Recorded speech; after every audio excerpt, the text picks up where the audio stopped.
Adam Jobs adalah pengguna sihir legendaris yang berkuasa di alam sihir selama beberapa abad. Di masa itu Adam memiliki 3 murid terbaik, yaitu Wahberg, Innocent Zero, dan Meliadol. Adam menyusun teori sihirnya sendiri dan menciptakan sistem pendidikan. Selain itu, dia mendirikan Biro Sihir sebagai organisasi administratif yang pengaruhnya dirasakan oleh masyarakat luas. Semua usahanya itu memberikan manfaat sosial pada orang-orang yang tak bisa menggunakan sihir. Ungkapan Nobilis Oblig, di mana mereka yang kuat ada untuk melindungi yang lemah. Adam mempercayakan harapan itu pada ketiga muridnya, termasuk Wahberg. Dan sekarang, Innocent Zero membangkitkan Adam Jobs menggunakan sihir terlarang.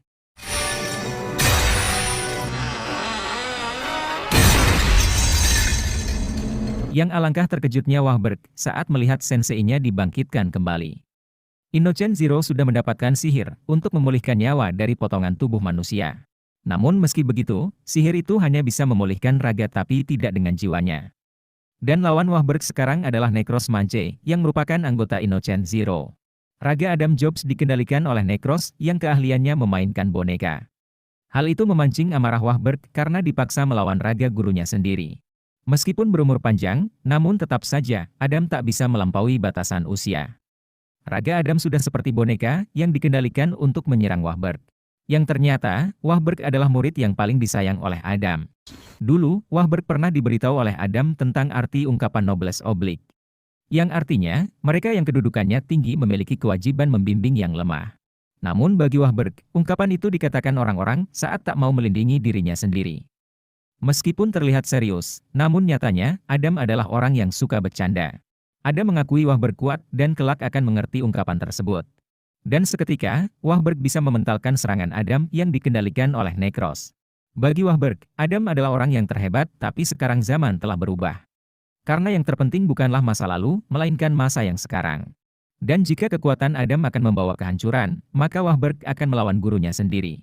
Necros pun tahu betul, kalau Wahberg mantan visioner suci, dan masih terus berdiri di puncak alam sihir. Dan katanya, kekuatan Wahberg sudah pasti yang terbesar di alam sihir. Namun, sihir Adam mampu mengembalikan segalanya pada kehampaan. Kekuatan itu adalah sihir kegelapan yang dulu digunakan Adam untuk mengendalikan alam sihir. Yang saking istimewanya, sihir itu bisa mengembalikan sihir lawan pada kehampaan. Dan segala sesuatu yang terkena sihir itu akan lenyap dan menghilang dari keberadaan. Necros pun bisa tertawa lepas, karena raga Adam adalah boneka yang berspek tertinggi. Dan menurutnya, Wahberg tak melawan serangan tadi karena sihirnya tidak akan bekerja. Namun siapa sangka, Wahberg bisa mengkonter sihir Adam dengan mudah. Dark Snake Double!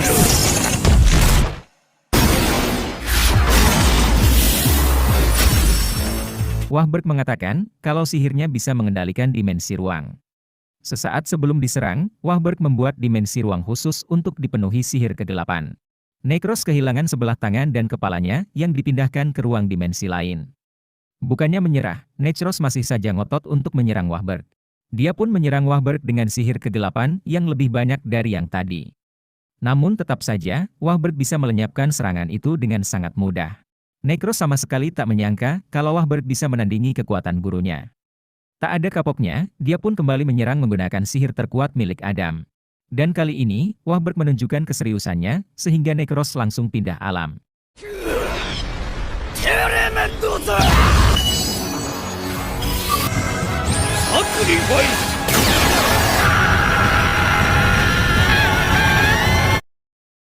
Wahberg akan meneruskan ajaran gurunya, dan ingin Adam beristirahat dengan tenang. Dan sekarang, Wahberg harus melawan Innocent Zero yang menjadi bos terakhir. Sementara para siswa masih melawan para iblis yang terus bermunculan.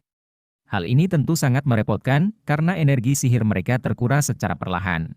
Sebenarnya Kaldo ingin membantu Mash, tapi jika ditinggalkan para siswa akan terancam. Sin lalu berpindah ke Mash, yang berhadapan melawan Cell War. Mash kemudian bertanya, kenapa sejak awal dirinya sudah diincar. Jawabannya, karena sihir terlarang konstruksi tubuh, yang akan membuat Innocent Zero jadi sempurna.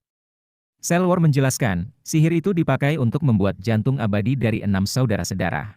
Itulah kenapa, Innocent Zero mempersiapkan 6 anak untuk menumbuhkan jantung tersebut.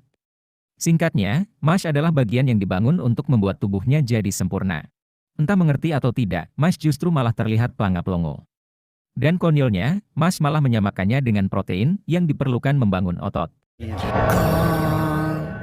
Dan bisa-bisanya Mash malah molor karena merasa hidupnya sangat berat. Selwar pun jadi bengong sendiri dan bingung melihat tingkah Mash yang di luar nalar. Baru beberapa detik, Mash sudah tidur pulas dan ngorok dengan kerasnya. Yang ketika dibangunkan, Mash pun langsung bertanya, apakah kau adalah saudaraku? Rupanya, Selwar hanyalah tiruan yang diciptakan dengan memberi darah Innocent Zero pada mayat. Dengan kata lain, dia hanyalah alat yang dipakai untuk rencana besar Innocent Zero. Bagi Selwar, menjadi bagian dari tubuh ayahnya adalah kehormatan besar. Dia pun terus saja menghina Mash hingga akhirnya dihantam oleh Mash. Selwar pun sadar kalau Mash adalah anak Innocent Zero sehingga punya kekuatan. Mash pun menantang Selwar agar mengeluarkan kemampuan terbaiknya. Yang ternyata, Selwar adalah penyihir garis 3 dan membangkitkan wujud asli dari tongkat sihir miliknya. Meski begitu, Mash malah terlihat biasa saja dan tak peduli dengan semua itu. Wujud asli tongkat itu membuat energi sihir Selwar meningkat sangat pesat. Bahkan, Kaldo pun bisa merasakan kekuatan besar sihir tersebut. Begitupun dengan Dot dan Lance yang merasakan hal yang sama. Selwar lalu menggunakan sihirnya dan menyerang Mash menggunakan 2 cakram. Dan katanya, kedua cakram itu tak akan berhenti mengejar Mash hingga terpotong.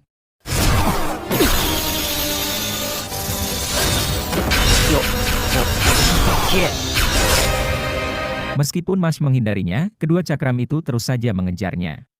Mash pun sadar betul kalau semua cakram tersebut sangatlah berbahaya. Ditambah lagi, Selwar dilindungi oleh 2 cakram lainnya, sehingga Mash tak bisa mendekat. Selwar lalu menggunakan sihir Black Diamond, yaitu bongkahan besar dari pecahan berlian. Dia mengancam akan membunuh semua siswa, jika Mash berani melarikan diri. Pecahan berlian itu akan menembus tubuh para siswa, yang saat ini tidak bisa bergerak. Selwar pun meminta Mash agar menyerah dan kembali menyerang dengan cakram. Namun kali ini, Selwar dibuat bingung, karena Mash berlari keluar akademi. Dan tiba-tiba, Mash menyergap Selwar dari belakang yang membuatnya jadi panik. Yang ternyata, Mash berkeliling akademi agar cakram itu tak bisa mengejarnya. Entah seberapa cepat Mash berlari, semua itu dilakukan dalam beberapa detik saja. Selwar pun melapisi tubuhnya dengan berlian dan mengira Mash akan mengalahkannya saat para cakram tiba. Yang ketika cakram itu datang, 2 cakram itu langsung menghantam tubuh Mash hingga tepar. Dan ternyata, Selwar mengalami hipoksia karena dipiting Mash dari belakang. Hipoksia adalah kondisi kurangnya oksigen yang membuat si penderita berhalusinasi. Karena di fase itu, Selwar jadi menghayal Mash mati karena dihantam oleh cakram. Dan luar biasanya, Mash berhasil mengalahkan Selwar 1 detik sebelum dihantam oleh cakram. Alhasil, pertarungan itu dimenangkan oleh Mash sehingga sihir Black Diamond ikut hancur.